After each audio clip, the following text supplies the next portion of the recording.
கர்த்தருடைய பரிசுத்த நாமத்துக்கு மகிமை உண்டாவதாக. இன்றைய நம்பிக்கையின் விதைகளோடு உங்களை சந்திப்பதில் மகிழ்ச்சி அடைகிறோம்.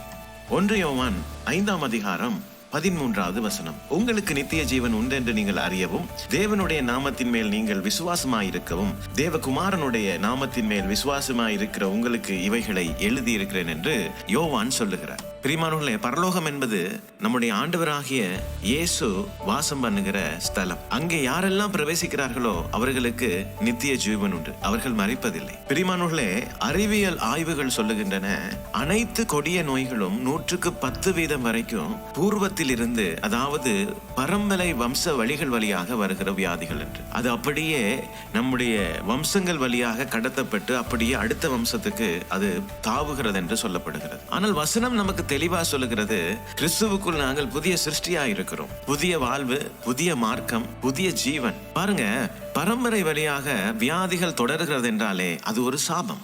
ஆனால் நாங்கள் தேவகுமாரனுடைய அந்த குடும்பத்தில் இணைக்கப்படும் பொழுது நமக்கு வருகிறதெல்லாம் நித்திய ஜீவன். அது நமக்குரிய ஆசீர்வாதம். பிரியமானவர்களே, 19ஆம் நூற்றாண்டில் சீனாவுக்கு ஊழியத்துக்கு சென்ற மிஷனரி ஆகிய ஹட்சன் டெய்லர் அவர்களை உங்கள் அனைவருக்கும் நன்றாய் தெரியும். கிறிஸ்துவின் இரத்தத்தினாலே வருகிற ஆசீர்வாதங்களை குறித்து அதிகமாய் போதித்தவர். சீனாவிலே அவர் ஊழியம் செய்த பொழுது அங்கே பரம்பரை வழியாக கடத்தப்பட்ட வியாதிகளினாலே பாதிக்கப்பட்ட அநேகருடைய வாழ்க்கையை அவர் கண்ணார பார்த்தவர். இந்த வியாதிகளுக்கு காரணம் அவர்கள் வாழ்க்கையில் இருக்கிற சாபம் என்று அவர் அறிந்து கொண்டு அவர்களுக்கு ஆண்டவராகிய இயேசு கிறிஸ்துவின் இரத்தத்தினாலே வருகிற விடுதலையை குறித்து அதிகமாய் பிரசங்க. ஒரு நாள் ஒரு சீனா குடும்பம் அவரிடத்திலே வந்தது. அந்த வாலிபன் தன்னுடைய தகப்பனும் தன்னுடைய பாட்டனாரும் ஒரே விதமான கொடிய நோயினாலே பாதிக்கப்பட்டு இருந்தார்கள். அப்படி இருந்தால் இந்த சாபம் என்னையும் பின்தொடருமா என்று ஹட்சன் டெய்லர் அவர்களை பார்த்து கேட்டான்.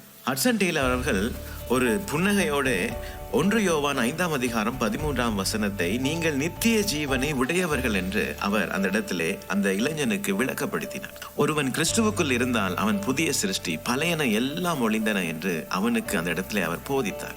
அவர் அந்த இளைஞனை பார்த்து, நீ கிறிஸ்துவை ஏற்றுக்கொண்டால் இந்த சாபம் உன்னை தொடருவதில்லை என்று அவர் உறுதியாக சொன்னார். அந்த இளைஞன் கண்ணீரோடு ஆண்டவராக இயேசு கிறிஸ்துவை தன்னுடைய சொந்த இரட்சகராக ஏற்றுக்கொண்டான். ஆண்டுகள் பல சென்றது. அவனுடைய தகப்பனுக்கும் பாட்டனாருக்கும் வந்த வியாதி அவனை தொடரவில்லை. இதை பார்த்த கிராமம் அதிசயித்தது. அந்த கிராமமே கிறிஸ்துவுக்குள்ளாக ரட்சிக்கப்பட்டது.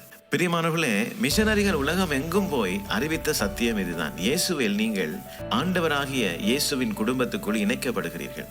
பழைய சாபங்கள், வியாதிகள், வறுமைகள், நோய்கள் எல்லா அதிகாரமும் அத்தோடு முடிகிறது. நீங்கள் கிறிஸ்துவுக்குள் புதிய சிருஷ்டியாயிருக்கிறீர்கள். கர்த்தர் இந்த வசனங்களோடு உங்களை இன்று ஆசீர்வதித்திருப்பார் என்று நான் நிச்சயமாக விசுவாசிக்கிறேன். தொடர்ந்தும் பைபிள் மரத்தன் வேத தியான பகுதிகளோடு இணைந்து கர்த்தருடைய ஆசீர்வாதத்தை பெற்றுக்கொள்ளுங்கள்.